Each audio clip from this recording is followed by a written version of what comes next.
Assalamualaikum warahmatullahi wabarakatuh. Berjumpa lagi dengan pelajaran Bu Endah. Bu Endah mengajar pelajaran tematik di kelas 5. Kita ingat bahwa pelajaran tematik kali ini terbagi dalam 3 pelajaran. Jadi sebenarnya tematik itu sendiri merupakan pendekatan cara guru mengajar 3 pelajaran tersebut, yaitu Bahasa Indonesia, IPS, dan PKN. Nah, kali ini kita akan belajar tentang Bahasa Indonesia. Sebelum kita mulai, jangan lupa kita baca bismillah. Semoga pembelajaran kita kali ini berlancar dan sesuai dengan tujuan yang telah ditetapkan. Oke, kali ini kita akan belajar tentang apa ya? Oke, kita akan belajar tentang bagaimana menentukan ide pokok dalam sebuah wacana. Apa sih wacana itu? Nah, dulu kita pernah belajar membaca dari kelas kecil. Pada saat kita belum bisa membaca, kita membaca suku kata. Setelah kita membaca suku kata, kita belajar membaca kalimat. Setelah membaca kalimat, kalian belajar membaca sebuah paragraf. Kumpulan dari dalam paragraf itu menjadi sebuah wacana. Nah, itulah yang disebut dengan wacana. Wacana itu adalah rangkaian dari beberapa paragraf yang membentuk suatu cerita. Nah, tidak usah merasa susah karena kita akan belajar bagaimana cara menentukan dan bagaimana cara kita bisa memahami sebuah wacana. Oke. Sebelum kita menentukan ide pokoknya, apa sih ide pokok itu sendiri? Ide pokok adalah masalah utama yang dibahas dalam sebuah paragraf. Jadi, apa yang dibicarakan dalam sebuah paragraf itu, itulah yang disebut sebagai ide pokok. Nah, kita lihat di sini, nanti kita akan membahas tentang teks sistem gerak pada manusia. Pada pelajaran 1 ini kita memang banyak membahas tentang wacana yang berhubungan dengan ilmu pengetahuan alam, terutama organ gerak pada hewan dan manusia. Tapi kali ini kita akan membahasnya step by step, ya. Nah, kita lihat ide pokok kembali diulang adalah masalah utama yang dibahas dalam sebuah paragraf. Jadi kita menentukan apa sih yang dibicarakan dalam sebuah paragraf itu sendiri. Baik, kita lihat. Nah, cara menentukan ide pokok ada 3 langkah. Yang pertama adalah kita baca teks secara keseluruhan. Secara keseluruhan kita baca, setelah itu kita coba mencari kalimat utamanya. Kalimat utamanya yang mana? Nah, kita belajar stepnya. Setelah mencari kalimat utama, kita akan bisa membuat kesimpulan. Step-stepnya kita akan pelajari berikut ini, ya. Jangan khawatir, aduh aku takut tidak bisa, tidak usah, ya. Kita akan belajar satu persatu. Yang pertama tadi apa? Kita akan belajar teks secara keseluruhan. Baca dulu teksnya secara keseluruhan, lalu dicarilah kalimat utamanya dan setelah itu membuat kesimpulan. Lalu kalau ada yang tanya, apa sih kalimat utama? Nah, dalam sebuah paragraf ada 2 kategori kalimat, yaitu kalimat utama dan kalimat penjelas. Kalimat utama adalah kalimat yang berisi pokok pikiran utama atau ide pokok utama dan menjadi dasar untuk mengembangkan paragraf. Ya, jadi sebuah kalimat yang berisi pokok pikiran utamanya itu yang akan dikembangkan dalam sebuah paragraf. Sedangkan kalimat penjelas adalah kalimat-kalimat yang isinya merupakan penjelasan, uraian, atau berupa rincian-rincian detail tentang kalimat utama suatu paragraf. Kalimat penjelas adalah kalimat yang bersifat khusus, yang berfungsi untuk mengembangkan gagasan utama pada sebuah paragraf. Jadi ada kesinambungan, ada keterkaitannya antara kalimat penjelas dengan kalimat utama. Jadi pada kalimat utama adalah pokoknya, sedangkan kalimat penjelas adalah penjelasannya, gitu. Ya, oke. Kita akan bahas tentang wacana. Kita langsung ke wacana. Kita buka buku kalian. Kalian sudah punya buku? Kalau sudah punya, silahkan dibuka halaman 1 dan 2. Ya, Bu Endah tunggu. Oke, sudah dibuka bukunya? Kita belajar tentang pelajaran 1. Pelajaran 1 berisi tentang organ gerak atau sistem gerak pada manusia dan hewan.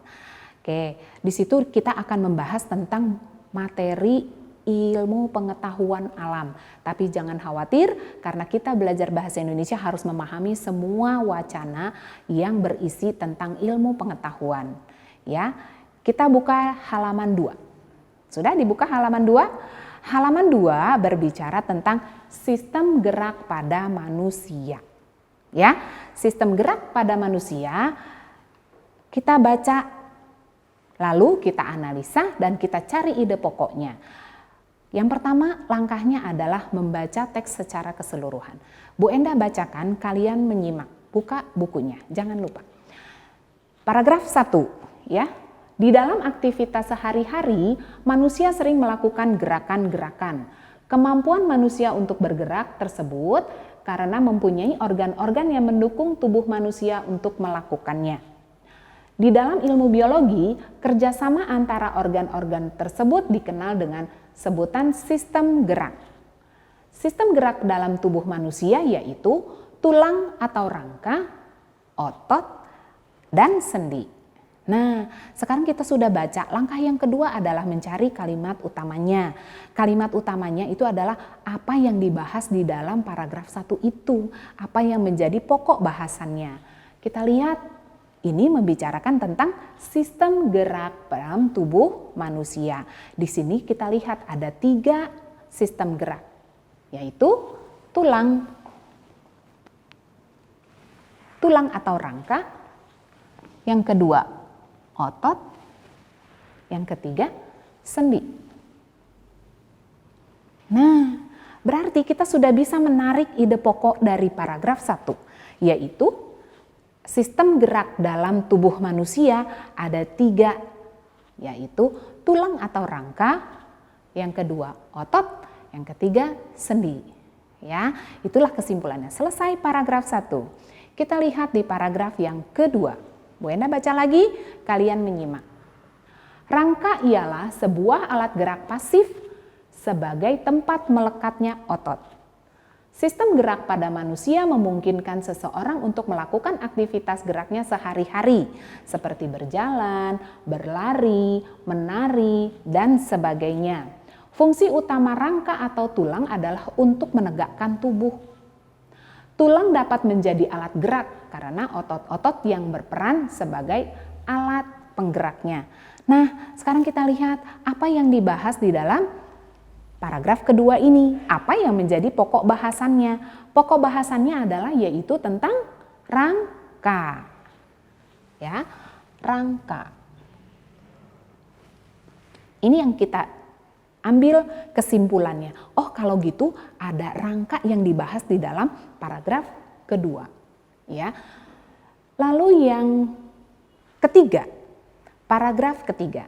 Paragraf ketiga kita baca lagi, ya. Otot yang menempel pada rangka atau tulang berperan sebagai penggerak rangka sehingga dapat bergerak. Cara kerja otot ini dapat dibedakan menjadi 2, yaitu cara kerja sadar dan cara kerja tidak sadar. Tergantung dari jenis otot-ototnya. Jenis otot meliputi otot lurik, otot polos, otot jantung. Gerak yang dilakukan oleh otot dapat berupa gerak sinergis dan gerak antagonis. Ya. Nah, kita sudah baca apa yang dibahas dalam paragraf ketiga ini. Yang dibahas dalam paragraf ketiga ini yaitu tentang otot. Ya, tentang otot. Ya, otot yang menempel pada rangka atau tulang bergerak sebagai penggerak. Jadi otot itu yang menggerakkan tulang. Kita beri kesimpulannya seperti itu. Jadi yang dijelaskan di paragraf ketiga tentang otot yang menempel pada rangka atau tulang. Oke, terakhir pada paragraf keempat. Paragraf keempat kita baca sama-sama. Persendian berfungsi untuk melakukan gerak menekuk. Gerakan menekuk dapat dilakukan pada bagian lutut, siku, jari, dan lain sebagainya. Sistem gerak pada persendian dibedakan menjadi 3, yaitu sendi mati, sendi kaku, dan sendi gerak. Semua jenis sendi tersebut melakukan fungsinya sebagai penghubung antar tulang atau rangka tersebar di seluruh tubuh manusia. Nah, kita sudah baca langkah yang kedua. Betul, menentukan kalimat utamanya. Kalimat utamanya atau di sini apa yang dibahas di dalam paragraf ini? Yang dibahas paragraf ini adalah tentang sendi, ya, fungsi sendi. Oke.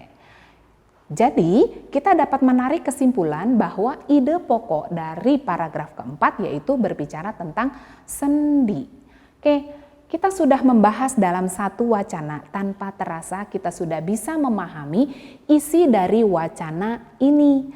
Wacananya ada 4, wacananya ada 1, paragrafnya ada 4. Kita lihat sistem gerak pada manusia ada 4 paragraf. Paragraf pertama berbicara tentang sistem gerak ada 3, tulang, rangka, otot, dan sendi. Lalu paragraf yang kedua berbicara tentang rangka. Paragraf yang ketiga berbicara tentang otot, sedangkan paragraf yang terakhir membahas tentang persendian. Ya, demikian dari Bu Endah. Kita akan berlanjut pada pertemuan selanjutnya, yaitu kita mulai mengerjakan dalam sebuah worksheet atau pertanyaan atau latihan soal. Terima kasih telah menyimak pembelajaran dari Bu Endah. Wassalamualaikum warahmatullahi wabarakatuh.